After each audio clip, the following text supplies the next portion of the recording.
Maagang nagsidatingan kanina sa Pasay Regional Trial Court ang mga taga-suporta ni dating Pangulong Gloria Arroyo.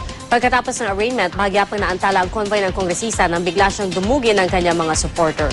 May ulat on the spot si Ian Cruz. Ian? Yes, bago pa nga mag-alas 7 ng umaga, ibagsa ang mga taga-suporta ni dating Pangulong Gloria Macapagal Arroyo sa Pasay City Hall. Pawang mga nakaputing damit ang mga pro-Gloria, pero tinaboy nga sila ng mga pulis sa kanto ng Iman Noloto at FB Harrison na halos kalapit ng EDSA. Nataboy nga yung mga pro-Gloria. May iba rin sa kanila na nakasuot ng kuriasyon na damit at bumuo pa nga sila ng Human Rosary.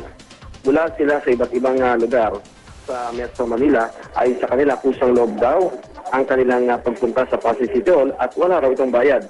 Sa Cuneta asudong sana ang pwesto ng mga anti-Gloria. Pero mga pro-Gloria rin ang aming nakita sa nasabing lugar.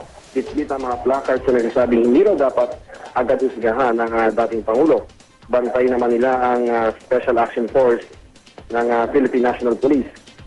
Ang mga nasa asudom ay papalipatin din sana malapit sa EDSA upang hindi sila mag-abot ng mga anti-Gloria, subalit wala namang dumating na mga laban sa dating Pangulo. Pagdating ng convoy, nagtakbuhan ng mga pro-Gloria at nang dumating ang convoy ng dating Pangulo, ang mga pro-Gloria.